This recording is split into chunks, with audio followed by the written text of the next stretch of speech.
Seminario Tierra y Producción a 200 años del Reglamento Agrario Artiguista. Invitamos a subir al escenario al Ministro de Educación y Cultura, Ricardo Ehrlich.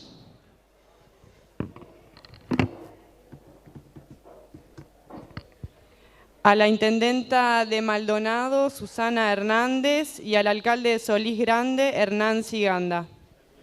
Ahora sí, le damos la palabra al Ministro de Educación y Cultura, Ricardo Ehrlich.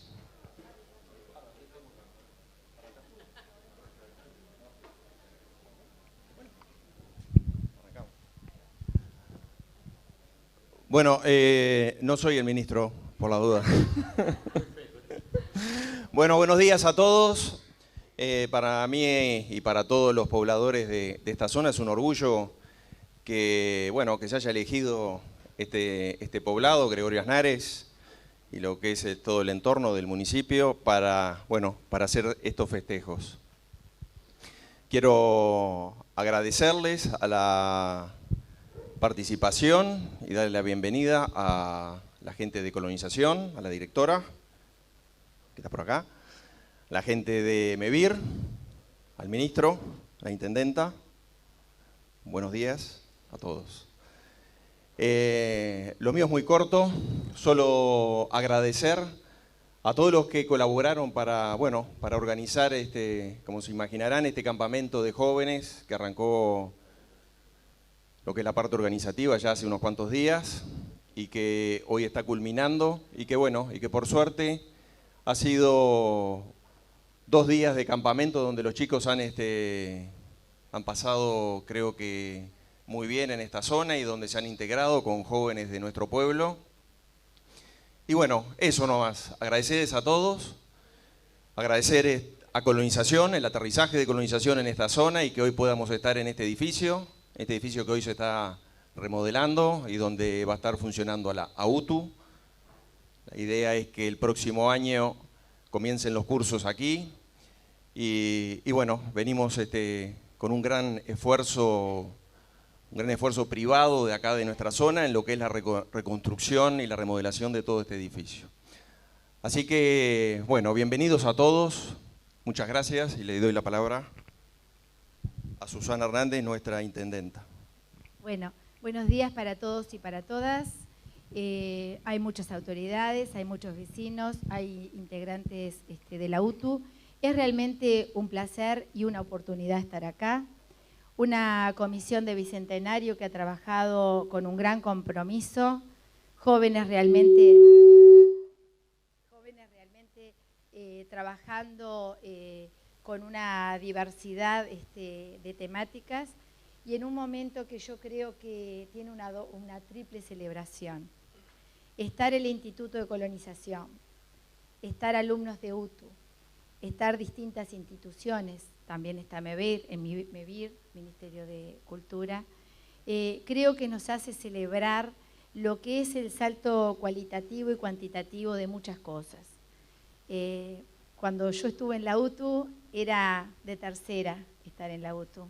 Hoy la UTU es un centro de enseñanza de primera que forma a los jóvenes en calidad y que nos hace dignos representantes de lo que es la calidad del estudio y el trabajo y el compromiso.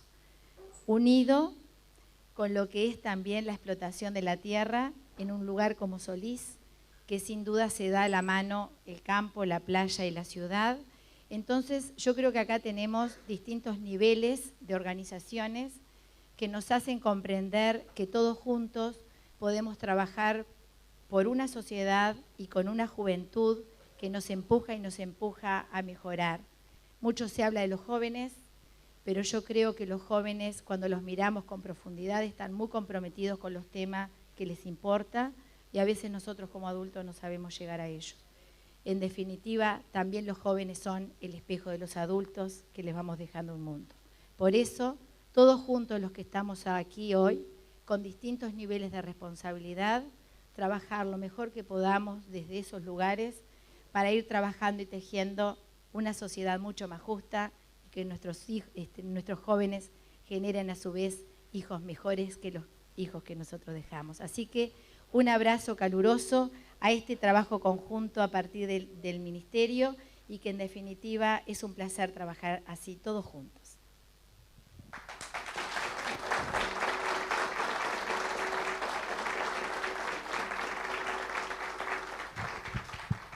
Bien, buenos días a todos y a todas. Realmente un gusto estar aquí nuevamente, alcalde, estimada intendenta. Quería hacer un saludo genérico.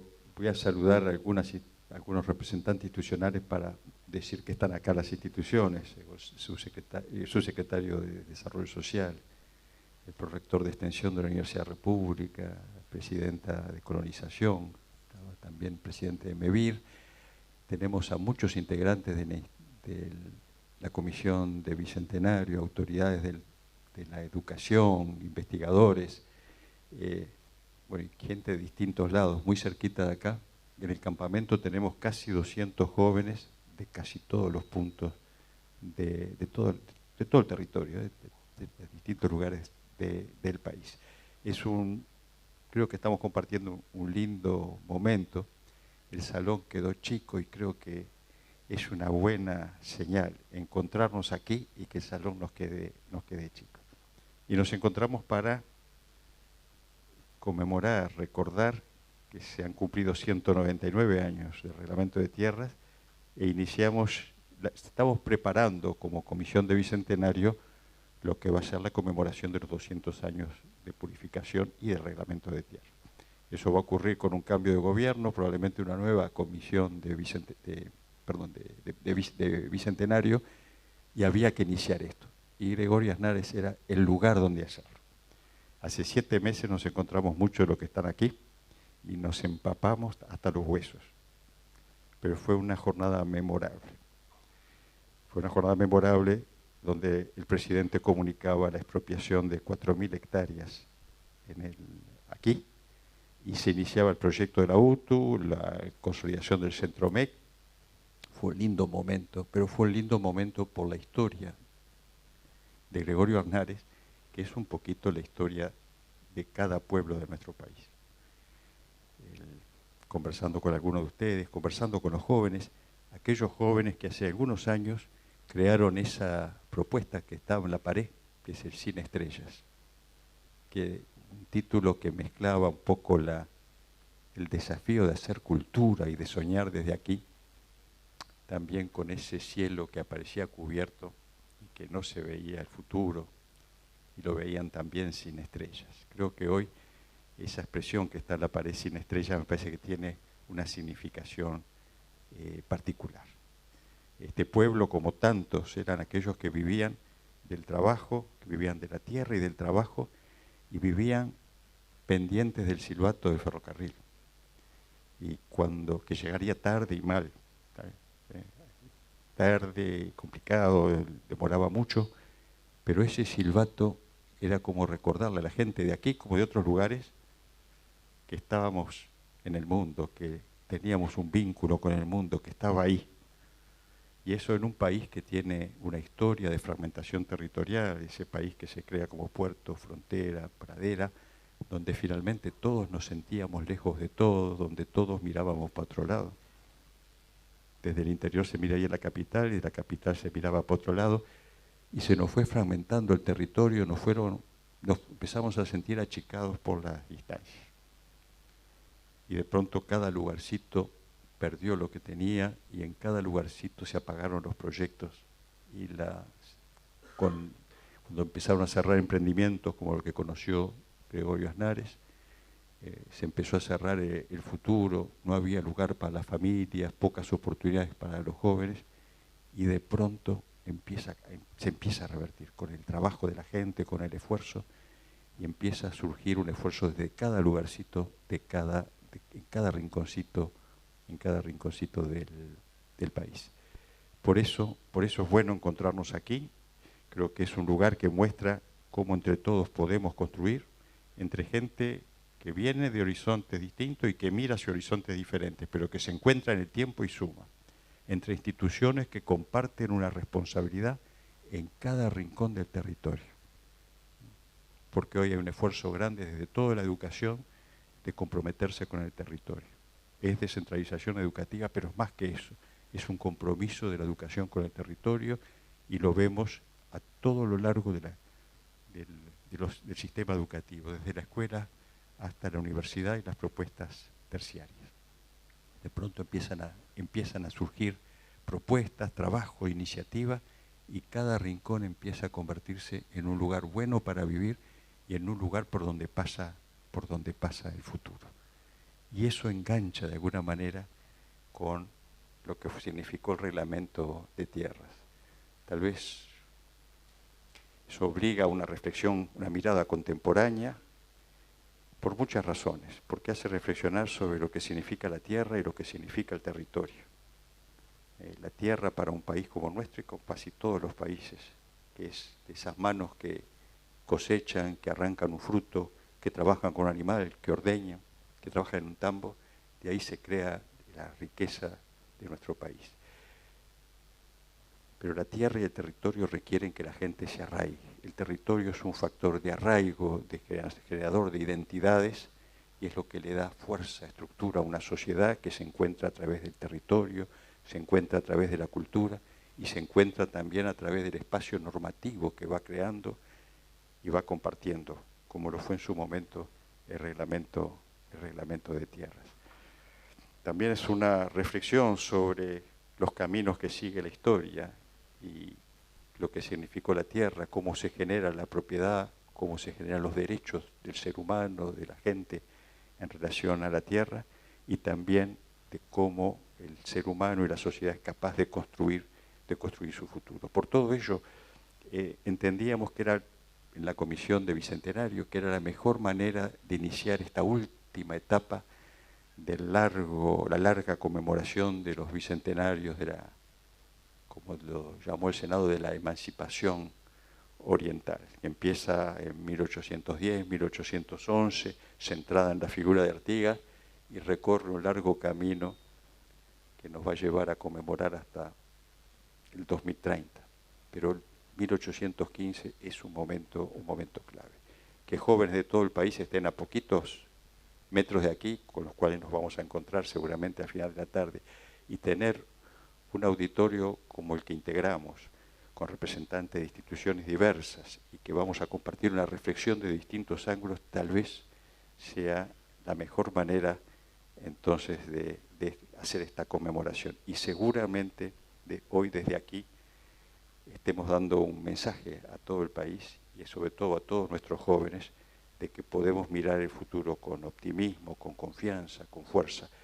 En momentos como los que estamos compartiendo a poquitos días de las elecciones, donde ponemos el énfasis en la diversidad de miradas, poner el énfasis en la fuerza que genera el encuentro, la convergencia y el mirar juntos hacia adelante, me parece que es un formidable mensaje. Espero que compartamos una jornada muy, muy fecunda y que desde la Comisión y por la Comisión de Bicentenario nos deseo que podamos recorrer entonces un camino de encuentro con nuestra historia, pero para construir juntos el futuro. Espero que compartamos entonces una muy fecunda jornada. Muchas gracias.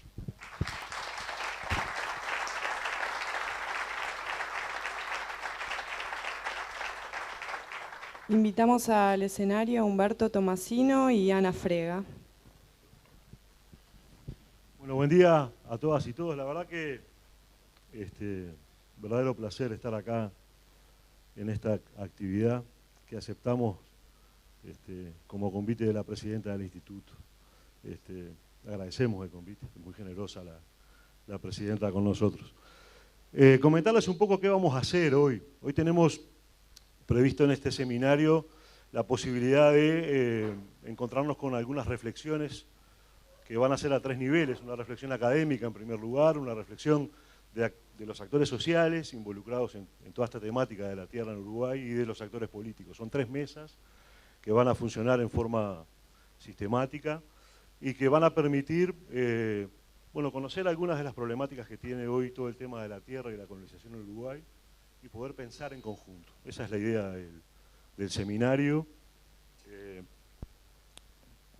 que como bueno ustedes saben es Seminario Tierra y Producción a 200 años de Reglamento Agrario Artiguista, y que es organizado, bueno, como recién hacía la presentación el ministro, el alcalde y la intendenta, bueno, específicamente por Bicentenario Uruguay, sin duda por el Instituto de Colonización también, por los centros MEC, el Consejo de Educación Técnico Profesional, la UTU, la Alcaldía y MEVIR. Esas son algunas de las instituciones que se han combinado, están articulando la posibilidad de este encuentro. Decirles, ya lo decía el ministro Orlich recién, y lo decía también el alcalde, tenemos hoy el campamento Artiguistas que está funcionando, de tarde los gurises van a participar en las actividades, ahora están en otras actividades que tenían que ver con esta actividad en particular.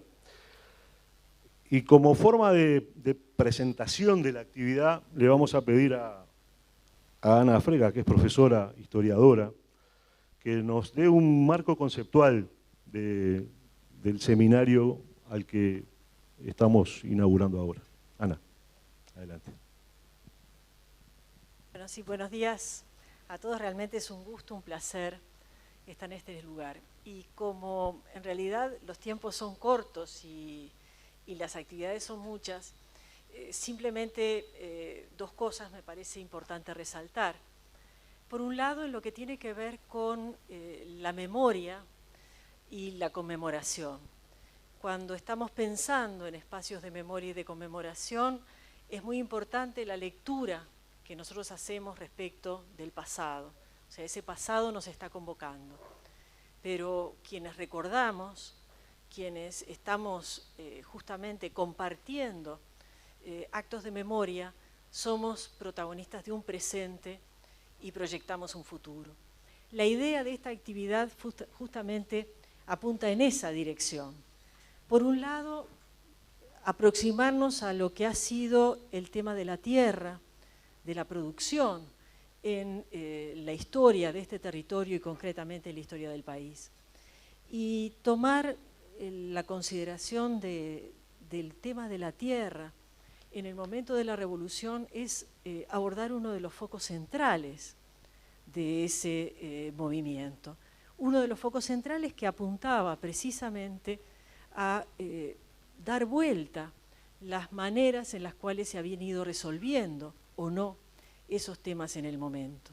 Entonces recordar, iniciar, como decía el ministro, estas conmemoraciones del reglamento de septiembre de 1815, apunta a uno de los pilares de la pedagogía revolucionaria.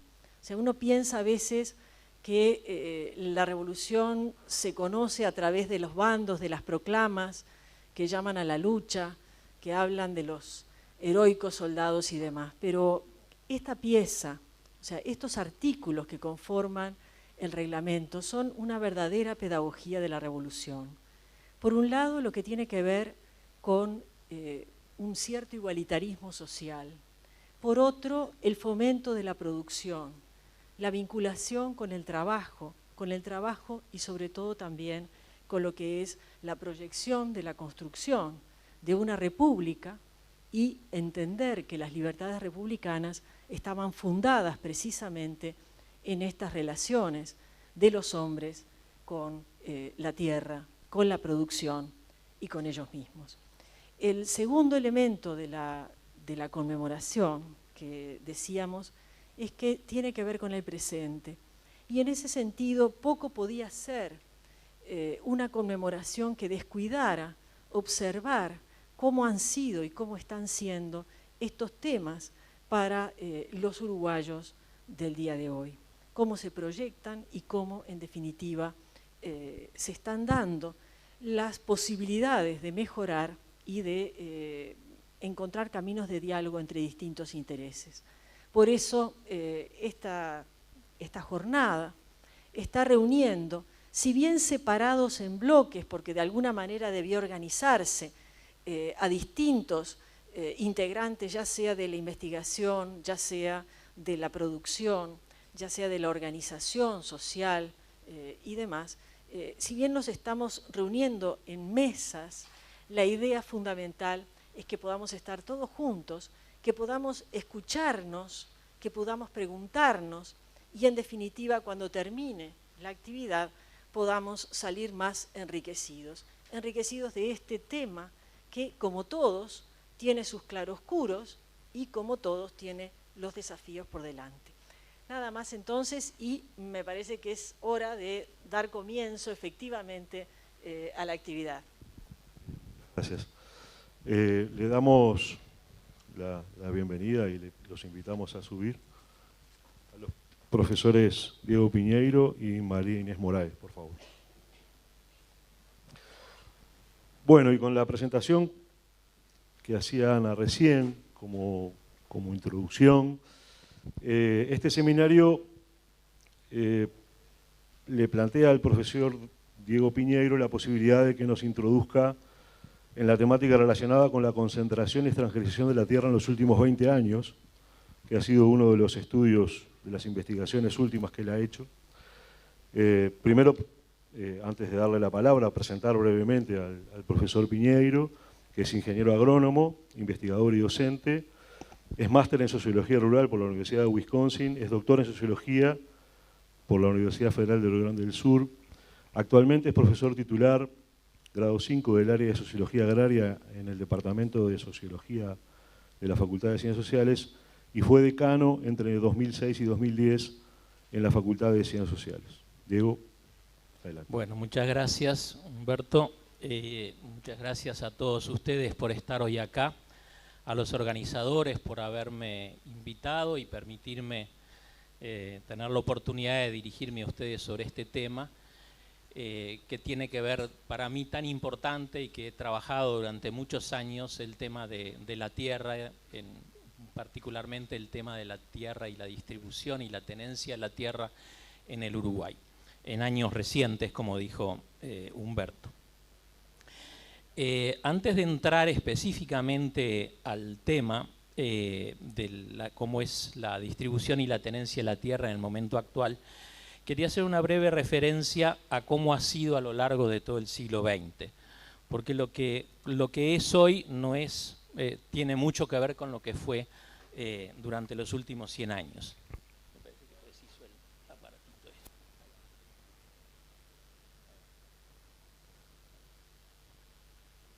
Hay que entenderse con el aparatito. Bien, entonces, como decía, como quería empezar era hablar un poco de la estructura agraria durante todo el siglo XX, y que es una estructura agraria en donde uno podría decir que la tierra está dividida entre productores grandes, medianos y chicos. Y a lo largo de todo el siglo XX se puede observar cómo hay una gran estabilidad en la tenencia de la tierra entre los productores grandes y medianos, pero por el contrario hay mucha variación en la posesión de la tierra por parte de los pequeños productores. También, como vamos a ver, la distribución de la tierra en nuestro país ha sido muy desigual.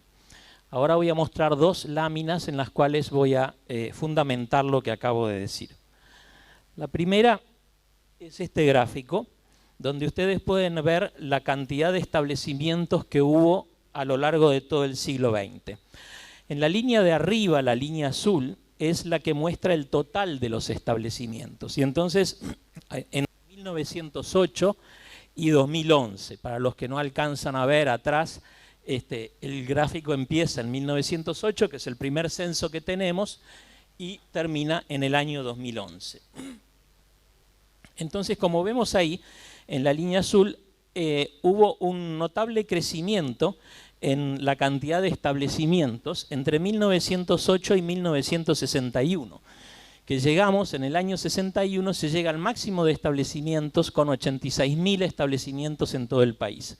Y luego ese proceso empieza a disminuir hasta llegar a la cifra actual, que tenemos 47.000 establecimientos, o sea, la mitad de los que teníamos en el año 61.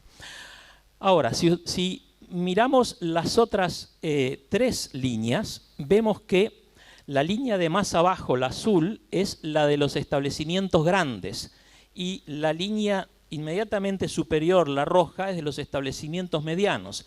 Como ustedes ven, hay muy poca variación en la cantidad de establecimientos en esos estratos.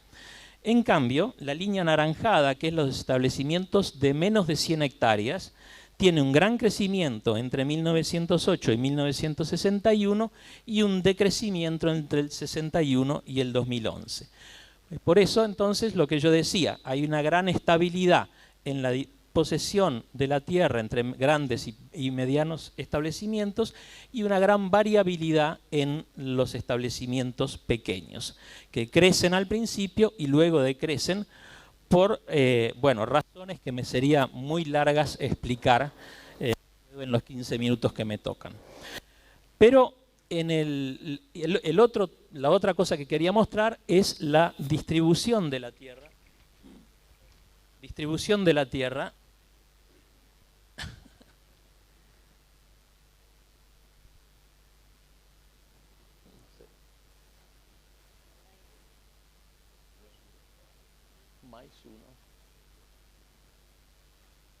Ahí va. La distribución de la tierra entre tipos de establecimientos. Que yo sé que no se ven atrás porque los números son muy chicos, pero lo voy a resumir con dos conceptos muy sencillos. Los establecimientos familiares, esto es el año 2000.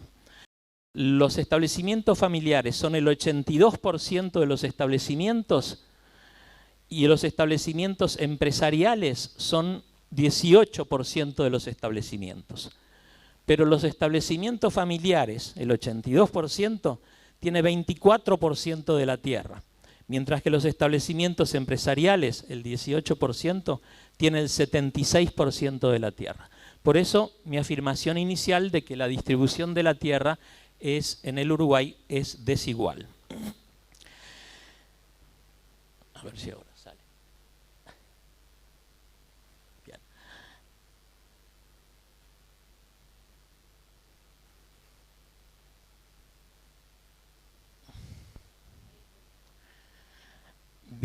Bien.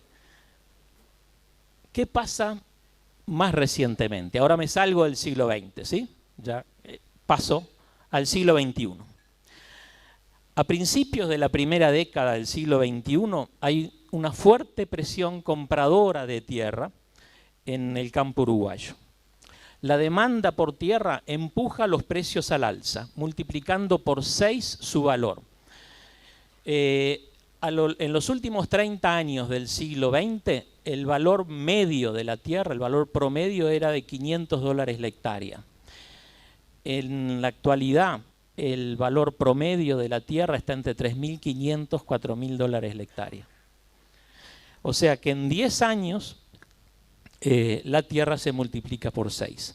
Y esa demanda prioriza las tierras agrícolas, o sea, aquellas tierras donde se puede plantar soja, trigo, maíz y después las tierras forestales, porque esos son los rubros en los cuales, por razones que después voy a explicar, hubo un aumento importante en el valor de esos productos y por lo tanto se busca tierra para esa producción. También, en menor medida, para la ganadería.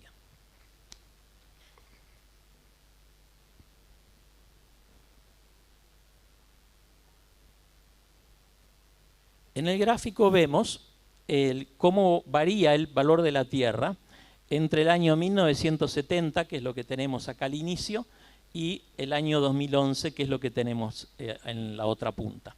Ahí se ve en esa gráfica reflejada lo que acabo de decir. A partir del año 2000 y 2001 empieza a subir el precio de la tierra y el precio de la tierra se dispara y se multiplica por 6. Las transacciones con tierras durante la primera década del siglo XXI son muy grandes. Hay una gran cantidad de compras y ventas de tierra. Como todos sabemos, la superficie agropecuaria del Uruguay es de 16 millones de hectáreas. Las operaciones de compra-venta entre el año 2000 y 2012 sumaron 7 millones de hectáreas, es decir, el 44% de la superficie agropecuaria del país. Se estima que además anualmente se arriendan 1,5 millones de hectáreas para hacer otros, generalmente cultivos anuales. Los censos además muestran que hubo una concentración de la tierra muy grande entre el año 2000 y 2011, ya que de 54.000 productores que había en el año 2000, en el año 2011 habían desaparecido 12.000 productores y el 90% de ellos tenía menos de 100 hectáreas.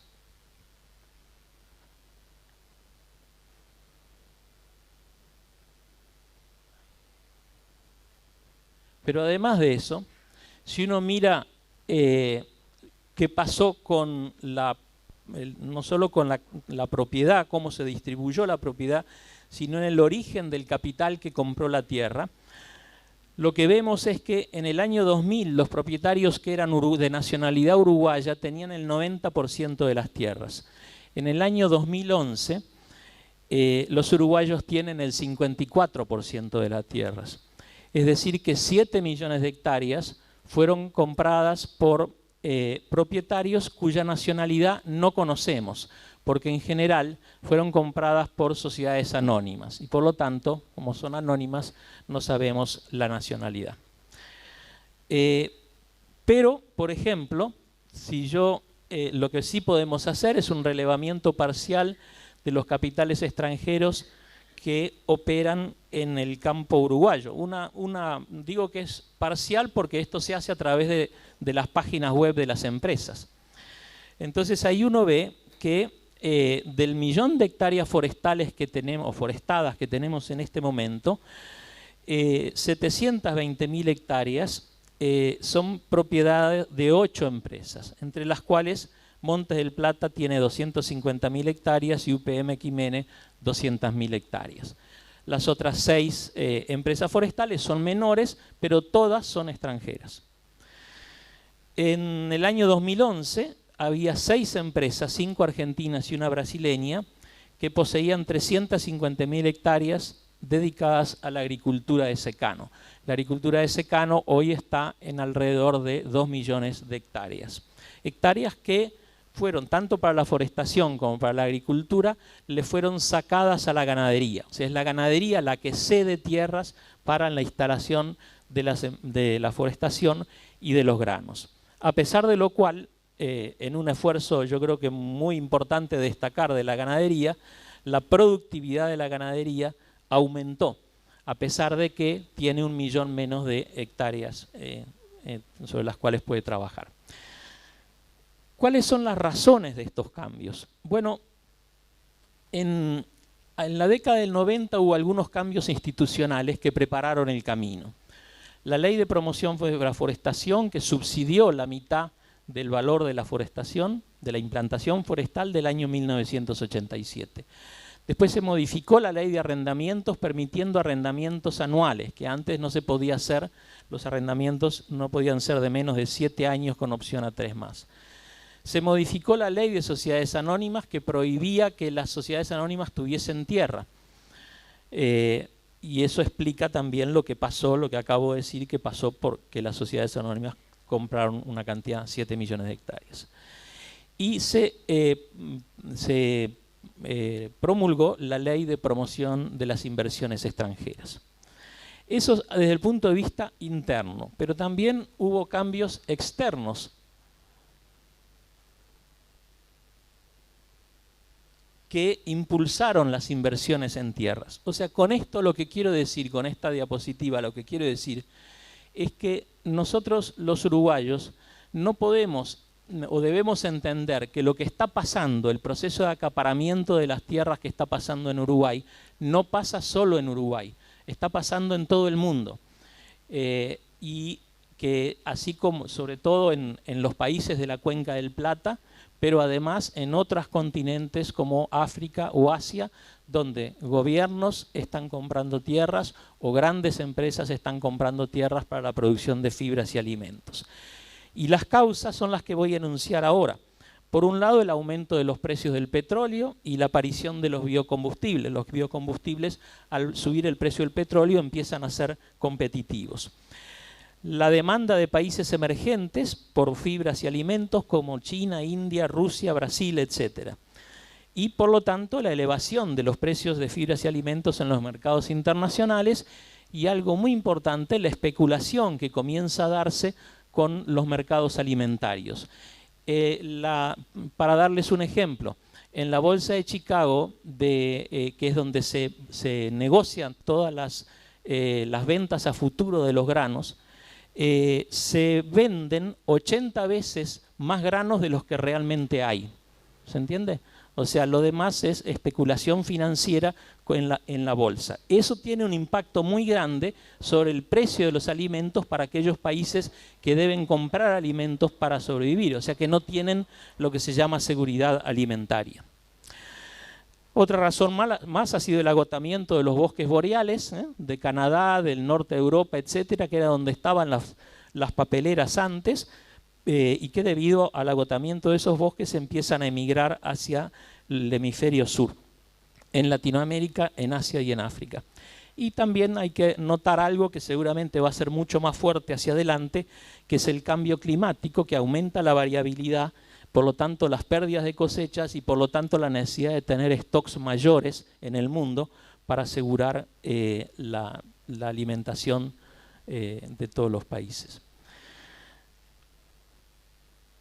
Entonces,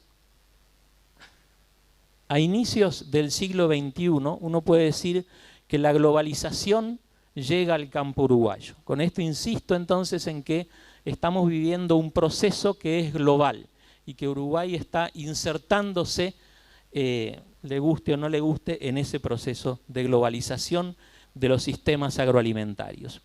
Antes, las empresas que eran mayormente uruguayas producían para el mercado externo. La producción familiar era la que producía y aún produce los alimentos para el mercado interno, principalmente. Hoy hay empresas transnacionales que se instalan en el agro y en las industrias de las cadenas agroindustriales para vender, y dice para venderse en un mundo global. ¿Por qué digo venderse? Porque, por ejemplo, las forestales se venden a sí mismas.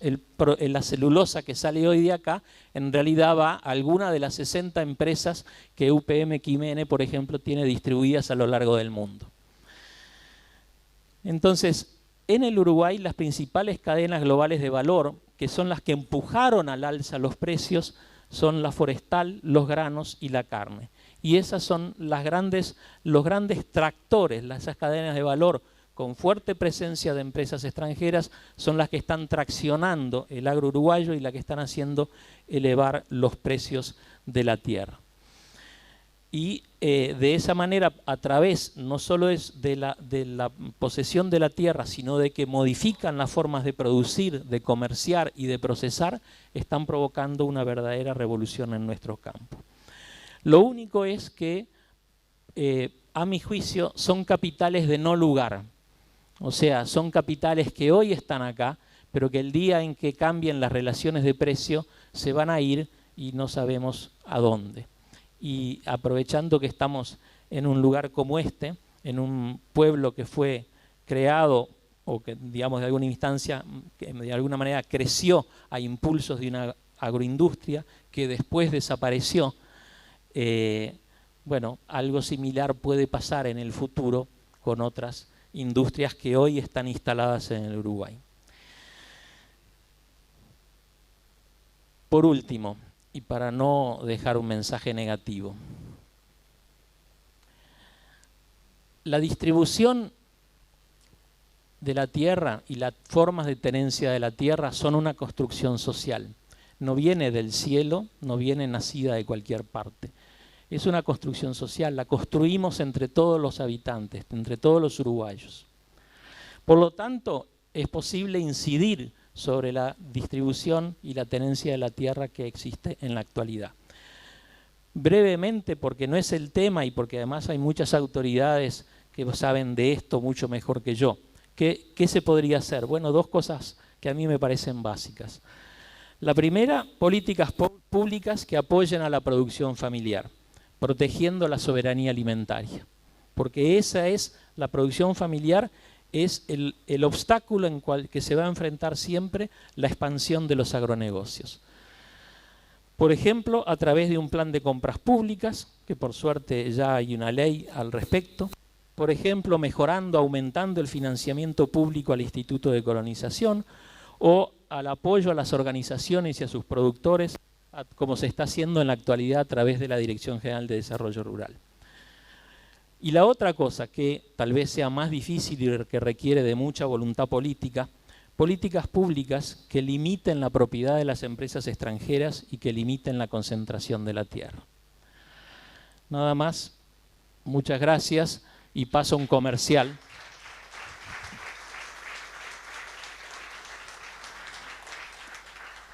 El Núcleo de Estudios Sociales Agrarios, al cual pertenezco, tiene un blog y todas nuestras publicaciones de los últimos 5 o 6 años están de cuerpo entero y libre acceso en ese blog. Pueden mirarlas allá. Gracias. Bien.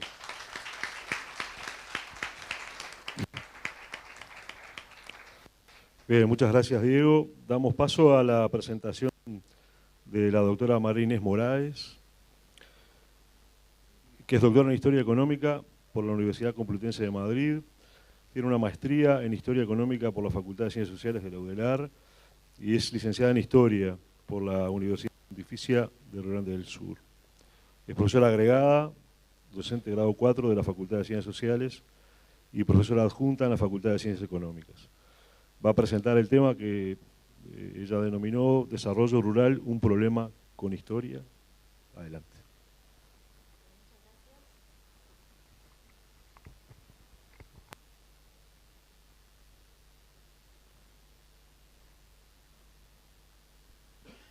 Hola. Bueno, muchas gracias. Estoy muy honrada de estar aquí con ustedes y tengo mucho gusto de estar en un lugar como este que no conocía y que se parece a tantos lugares tan queridos de nuestro país que sí conozco. Así que bueno, nada, agradecer a las autoridades que organizaron este evento y que me hayan invitado.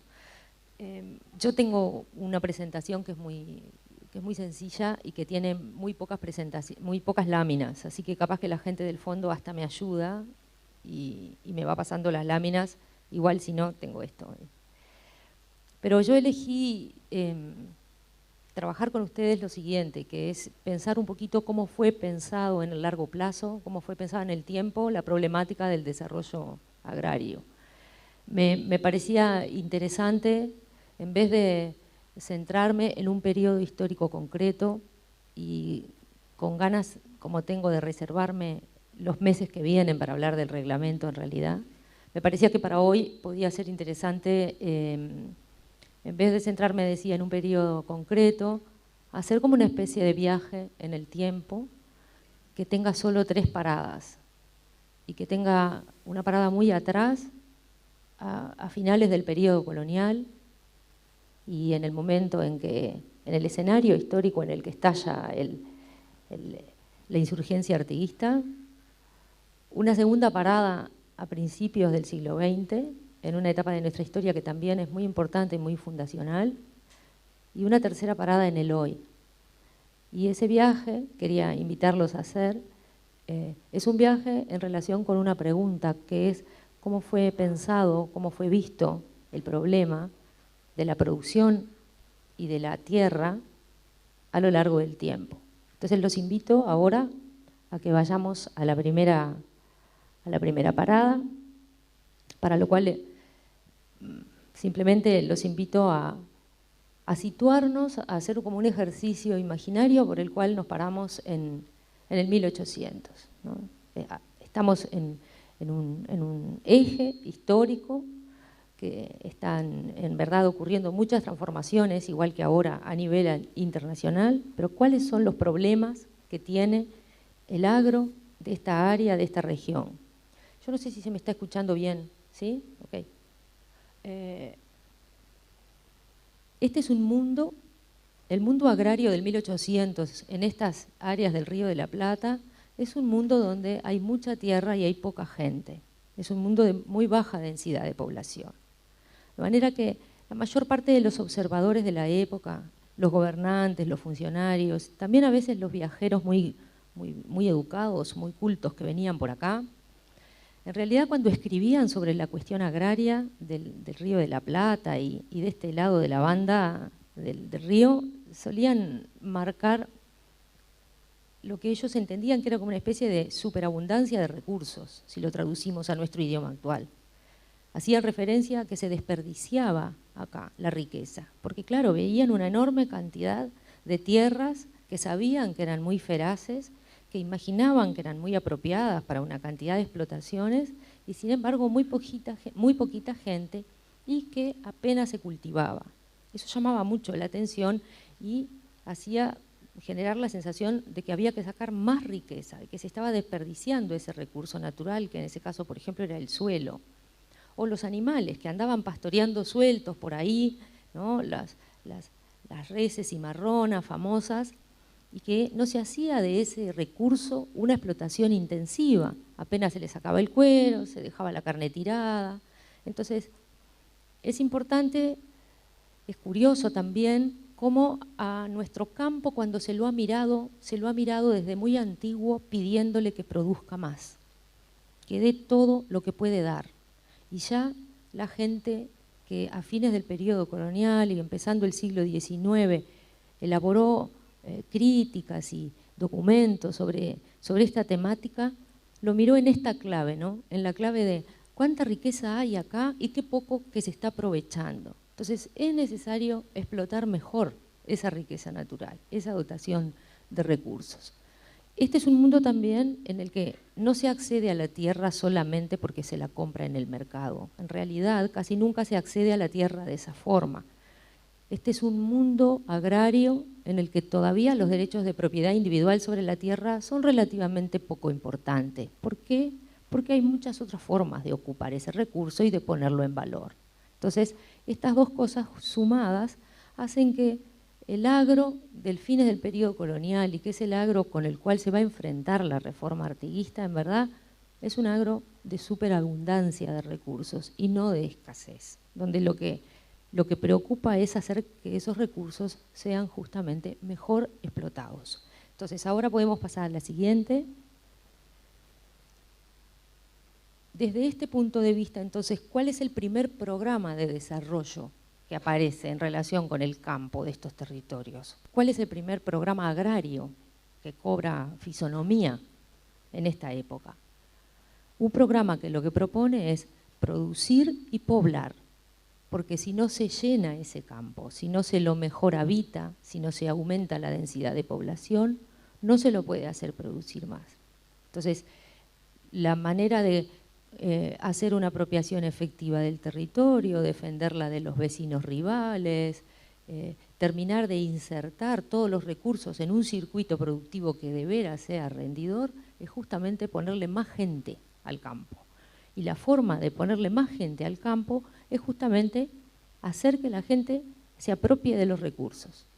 Y un poco la propuesta de Artigas, sobre la cual no voy a hablar, solamente voy a pasar a vuelo de pájaro, se inserta en este escenario, en esta forma de entender la problemática agraria y las soluciones para la problemática agraria. De ahí la importancia de hacer que toda la población, sobre todo aquellos que son los más desposeídos, accedan a los recursos que son tan abundantes. Si pasamos al siguiente momento histórico, la imagen es solamente para poner un poco algo más lindo en los ojos de la gente. Si pasamos al siguiente momento histórico, nos subimos en una máquina del tiempo, hagan de cuenta, hacemos un viaje, nos salteamos todo el siglo XIX y aterrizamos en 1900. Estamos en otro escenario, han pasado muchas cosas, estamos en un momento en que el país moderno está siendo fundado y están siendo definidas y fortalecidas sus instituciones, tanto políticas como económicas y sociales, en esa etapa histórica tan importante que fue el vallismo. Entonces, ¿cuáles fueron los problemas que enfrentó el vallismo en el 900? ¿Cuáles son los problemas principales que a los ojos de los contemporáneos presenta el campo uruguayo? Los problemas fundamentales son dos: el latifundio, que es una institución que el vallismo ve con muy malos ojos y que enjuicia con severidad, y las guerras civiles, que es un mal que acosa al país desde hace prácticamente 100 años y con la cual también el vallismo tiene que lidiar. El latifundio es un problema por innumerables consecuencias que genera. En la mirada del vallismo, el latifundio genera consecuencias adversas en lo económico, en lo social y también en lo político. Y las guerras civiles y el latifundio están juntos en esta perspectiva. ¿Por qué? Porque el latifundio genera una población pobre, rural, que anda errante por ahí y que termina constituyendo algo así como la base social del caudillismo. Entonces, en esta perspectiva, lo que es importante, y ahí pasamos, los invito a la siguiente diapositiva, es lo que es importante proponer es un conjunto de medidas que transformen a la vez la estructura productiva y la estructura social del campo. Ese es, si ustedes quieren, el primer momento en el Uruguay moderno en que se junta un diagnóstico sobre los problemas productivos, los problemas técnicos y los problemas sociales. Eso tiene lugar en el 900, en relación con el campo, ¿no? Entonces, ¿qué propone el vallismo? Para decirlo de una manera extremadamente simple y para poder cumplir con los minutos que uno tiene en la mañana de hoy, propone básicamente dos medidas que son desarrollar la agricultura y agregarle tecnología a la producción agraria. Si se desarrolla la agricultura, o sea, si se aumenta la superficie cultivada y si además se hace una producción agrícola que tenga mucha tecnología, que tenga mejores ganados, razas mejoradas, que tenga otras formas de pastoreo y de engorde, pero que tenga también selección de semillas, etcétera, si se conjuntan estos dos dispositivos que son como la solución, entonces se puede llegar a obtener un escenario, un nuevo campo uruguayo donde el problema del latifundio ya no va a existir y donde el problema de las guerras civiles también van a haber sido superados. Si nosotros nos vamos, aquí esto es, en realidad me gustó poner aquí una referencia a un arado de la época. Esta foto en realidad es de 1914 porque justamente si hay algo que obsesiona en el 900 es la necesidad de incorporarle tecnología a la producción agrícola. Y si seguimos en nuestro viaje, en nuestra máquina del tiempo y vamos al día de hoy, entonces nosotros tenemos que hoy día la discusión sobre el desarrollo agrario tiene que ver con cómo conciliar todos estos cambios productivos recientes, el desarrollo de la agricultura, el desarrollo de rubros productivos nuevos como la forestación, la aparición de nuevas formas de organización empresarial como las que mencionó Diego, con todos los impactos que eso está trayendo, cómo conciliar ese desarrollo reciente con la defensa, la conservación y la preservación de los recursos naturales, con la pequeña y mediana explotación rural de tipo familiar, con la conservación y la protección de riquezas intangibles que pertenecen a las etapas anteriores en la historia rural de nuestro país. Y cuando digo riquezas intangibles estoy pensando en formas de vida, en saberes, en prácticas, en todo lo que la vida social, rural, antigua generó, desarrolló y que también amenaza extinguirse en el contexto de los cambios actuales. Y por último, cómo conciliar todo eso también con la soberanía sobre el territorio, es decir, con este fenómeno que acaba de señalar Diego, de que casi la mitad de la tierra está en manos de unos nuevos propietarios cuya nacionalidad en verdad no se conoce a ciencia cierta. Se trata, por lo tanto, de una discusión sobre el desarrollo agrario que tiene una extrema complejidad, donde algunos de los requisitos que alguna vez se fueron definidos como imagen objetivo han sido alcanzados. Concretamente, si partimos de una historia donde se le pedía al campo que produjera más, estamos en un escenario histórico donde el campo produce precisamente mucho más de lo que alguna vez se pensó. No estamos ahora con problemas de desperdicio de los recursos, sino al contrario. Ahora vivimos en un mundo donde lo que nos preocupa es la amenaza, el riesgo de poner en peligro la sustentabilidad del crecimiento agrario, por cómo estamos explotando nuestros recursos naturales.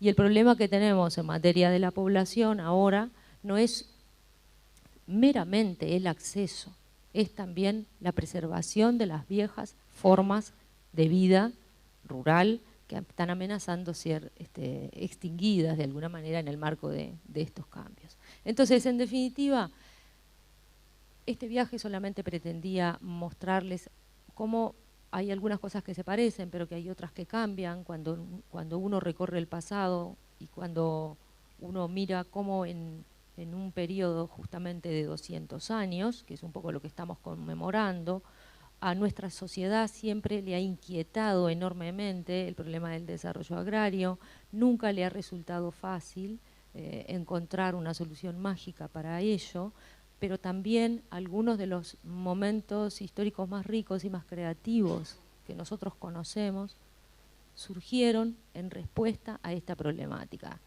El episodio del reglamento de tierras es uno, la política agraria del vallismo es otro, y ojalá esta bisagra temporal que estamos viviendo también ahora, este principio del siglo XXI, sea un tercer momento donde encontremos respuestas que estén a la altura de lo que fueron las respuestas del pasado. Y eso era un poco lo que quería compartir con ustedes.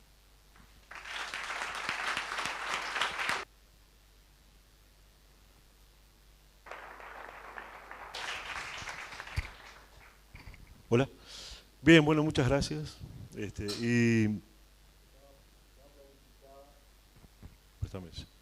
Estaba planificada una sesión de preguntas y comentarios por parte de ustedes.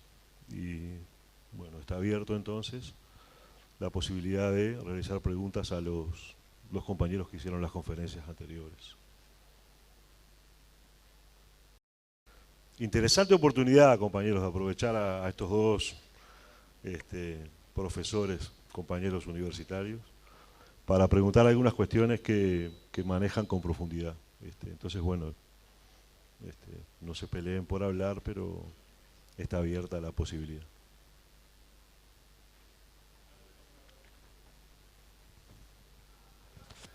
Pará, que te alcanzan un micrófono ahí, Tucu. ¿Ahí se escucha bien? Sí. Bueno, Juan Pablo del Instituto de Colonización. A mí me parece bien interesante el análisis de la profesora sobre los programas que digamos, determinaban la cuestión agraria en los distintos momentos históricos, y coincido con que se han superado, es decir, se ha alcanzado el objetivo de los distintos programas. Incluso desde mi punto de vista, en cierta forma se han alcanzado los objetivos económicos de la ley de colonización, que también apuntaban en la década del 50 al aumento y mejora de la productividad. Se han alcanzado por otras vías, por el ingreso de la globalización al campo, ¿no? Entonces, mi pregunta era si podría ser un programa válido el tema de...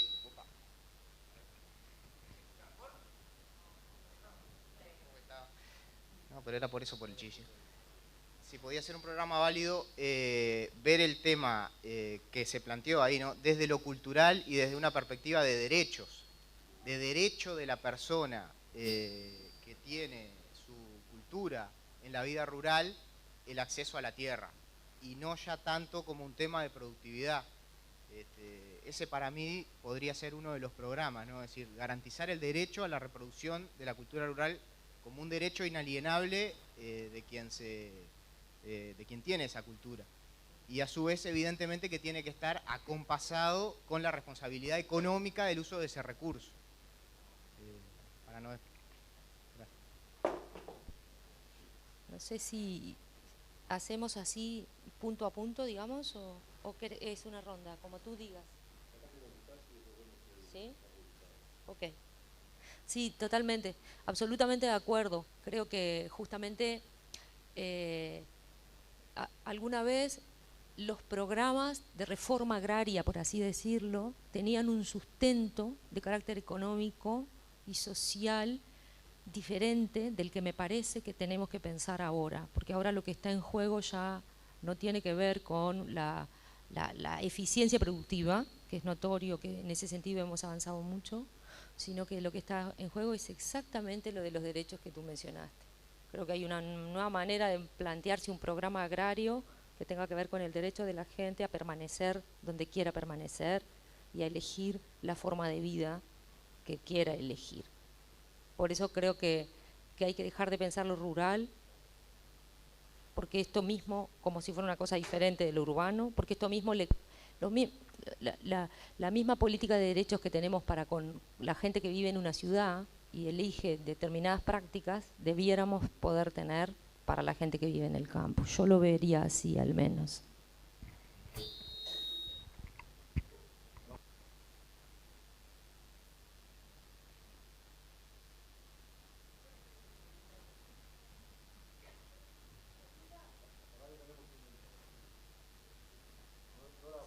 Sí. Buenos días, soy Sergio Casanova, de acá del pueblo Gregorio Snare, para las personas que no me conocen. Nacido, nativo acá, y bueno, lo primero es agradecerle a toda esta movida, porque la verdad las cosas que es importante que nos tengan en cuenta en todo este recorrido, bueno. Y un planteo, que se está dando en esta zona es que tenemos mucha gente joven, muchísima gente joven, que no está dentro del parámetro de lo que está pidiendo colonización para inscribirse, que tiene que ser menores de 40 años, que tienen que tener una familia constituida. La verdad de las cosas, que de esta zona hay muchísimos jóvenes que tienen ese tipo de inquietud. Que sería importante reunirnos y conversar esos temas, ¿no? Nada más que eso. Gracias. Bien. Nora, ¿tú? Hola, buenos días. Yo soy Nora García y trabajo en la UTU Arrayanes. Primero que nada, agradecerles a todos, en nombre de toda la UTU, por estar acá. Y en segundo lugar, Piñeiro nombraba de que el 46% de las tierras están extranjerizadas y que una de las políticas que usted decía es, digamos, tender a la agricultura familiar. Y justamente este es el Año Internacional de la Agricultura Familiar. Creo que la UTU ha puesto mucho énfasis en todo esto. Y simplemente invitarlos a todos que 16 y 17 en el hall de la UTU Central hay un gran simposio sobre agricultura familiar, donde vienen personalidades de todo el país y del extranjero, que va a ser también un foro de discusión de lo importante que es la agricultura familiar para el país. Y en cuanto a los recursos naturales, en nuestra escuela, UTU Arrayanes, justamente estamos en pos de la agricultura familiar y la conservación de los recursos naturales, por lo cual todo este intercambio es fundamental para todos nosotros y muchas gracias. Era un aporte simplemente. Sí, allá el compañero al lado de Nora. Y después, ya te doy. Sí.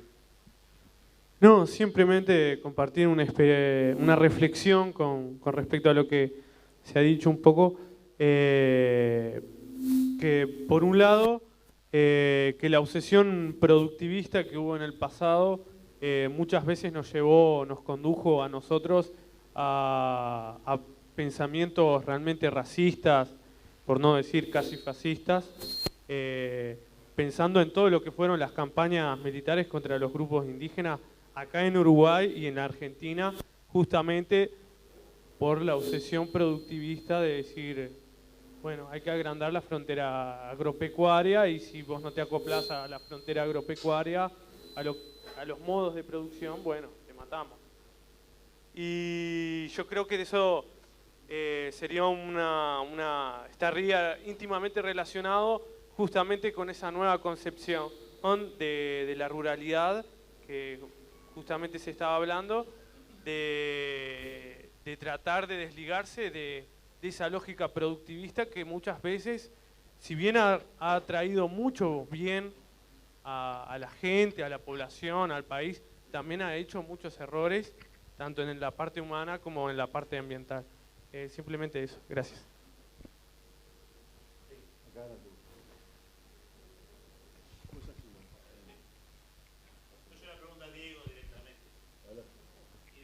quiero una opinión de Diego, ya que él nombró la ley, la mal llamada ley de compra, que es una ley de reserva de mercado estatal para bienes y servicios de la agricultura familiar y la pesca artesanal. ¿Por qué todo ese nombre? Y acá viene la pregunta para ver qué impacto puede tener a nivel de la ruralidad, de lo urbano, en realidad del Uruguay todo. Porque fue pensada por el Ministerio de Desarrollo Social, junto con el Ministerio de Ganadería, junto con el Ministerio de Relaciones Exteriores, junto con el Ministerio de Industria y Energía y junto con la OPP, para poder abarcar la mayoría de los temas pensables, porque eran los acuerdos internacionales que se tenían con las normas, sobre todo porque se centró no en la producción, como planteaba el compañero, sino en lo que es el concepto de seguridad alimentaria, que está llevando una discusión importante tanto en la REAF como en todos los organismos sobre todo de la UNASUR. Entonces, incluso la ley como señal no ingresó por la Comisión ni de Hacienda ni por la Comisión de Ganadería del Parlamento, sino que ingresó por la Comisión de Población y Desarrollo.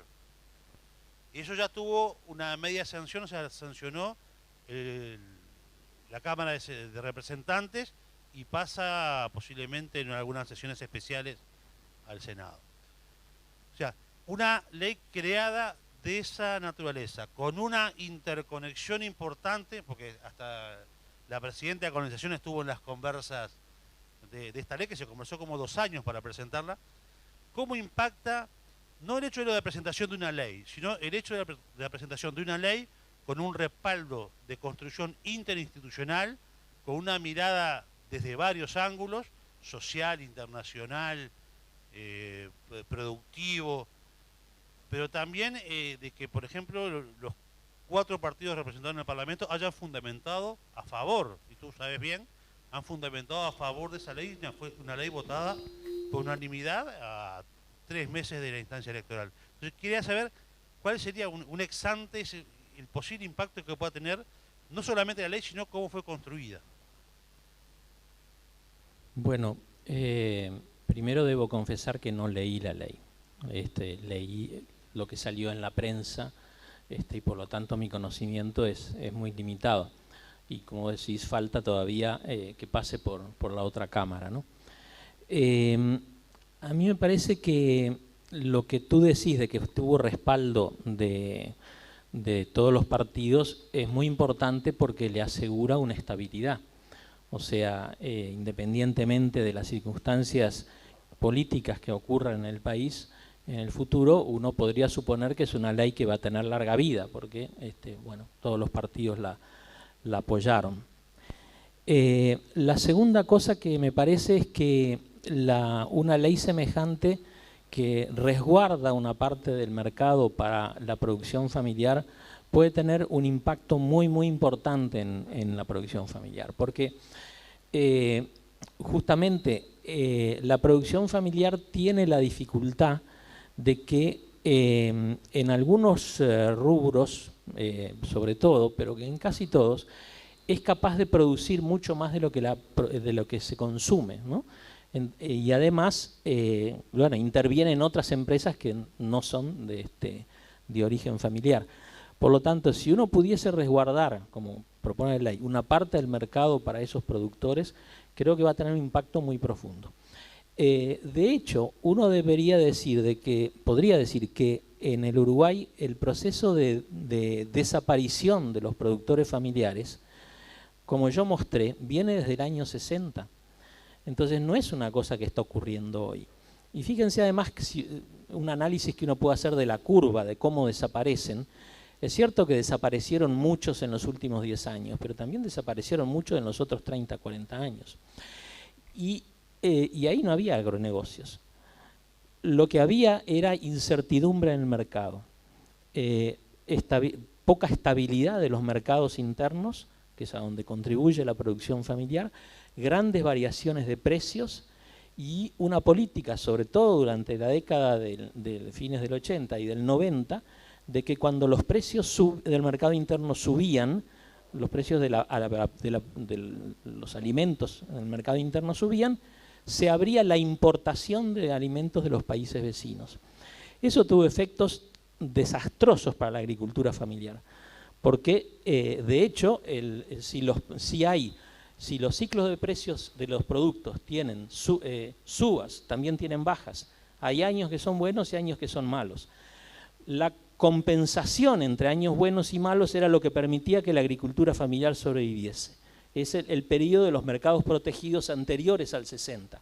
Cuando se empiezan a desproteger el mercado interno, lo que ocurre es que los productores familiares agarran los precios malos, pero los precios, cuando vienen los precios buenos, se abre el mercado, se importa y siguen siendo precios medios o malos.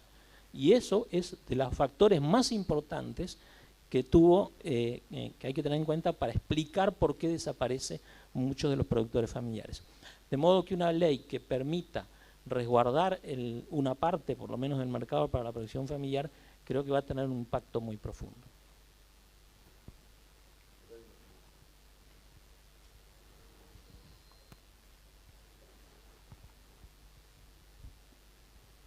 Buenas, primero que nada saludar y bueno, muy contento estoy de ver lo que muchos plantean y demás, porque veo que más o menos acá, por lo menos todos los que hemos hablado, los que han tenido la palabra, tanto los presentes allí en el escenario como acá, como que miramos las cosas en un mismo sentido. Y yo en particular soy profesor de geografía, trabajo en la UTU de Vistalinda en Canelones. La mayoría de la gente seguramente nunca escuchó hablar de Vistalinda. Es una ciudad de 20.000 habitantes que está a mitad de camino entre Las Piedras y Progreso y que tuvo un crecimiento explosivo porque hace 15 años atrás tenía 2.000 habitantes nada más. Ese crecimiento explosivo se dio básicamente a que la inmensa mayoría de la gente que se fue a vivir allí fueron gente que perdieron sus tierras acá, por el tema de la especulación de la tierra y que, bueno, que fueron compradas sus tierras por industrias ojeras y que después se vieron obligadas a nuclearse, urbanizarse en torno al pueblo que ya existía, además de gente que también se alojó en esa zona expulsada de Montevideo porque eran gente que con la regularización de asentamientos no se quiso regularizar y bueno, inmigró hacia esa zona.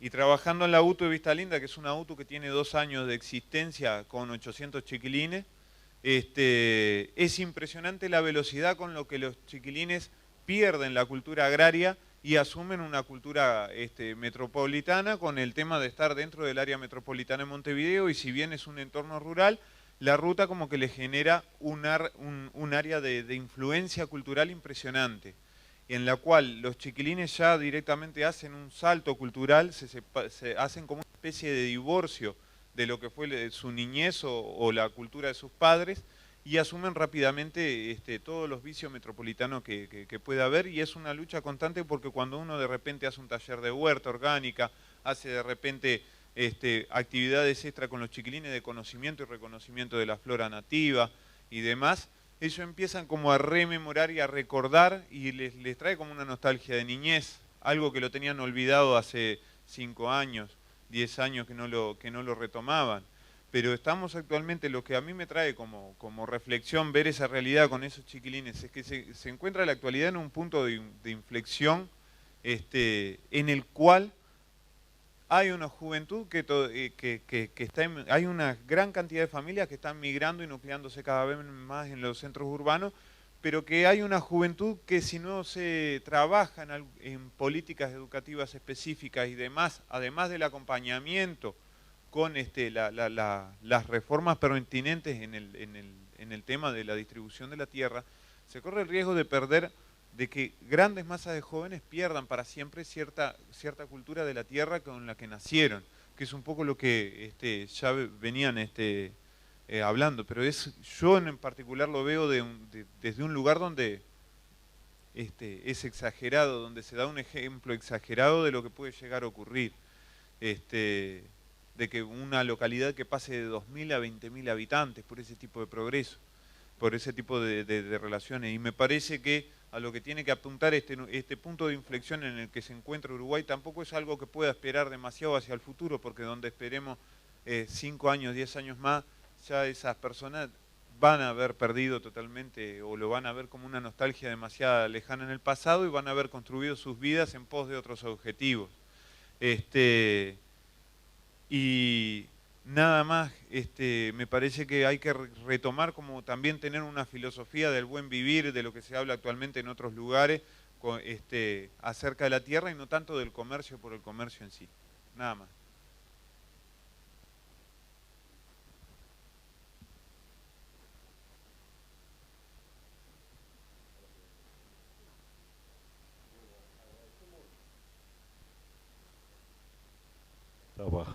Agradecemos por supuesto a los panelistas, a ustedes por la participación. Seguimos con los paneles que van a hacer después del almuerzo, al cual estamos invitados y que va a ser acá afuera. Seguimos en aproximadamente 45 minutos. Muchas gracias por ahora. Nos vemos al rato.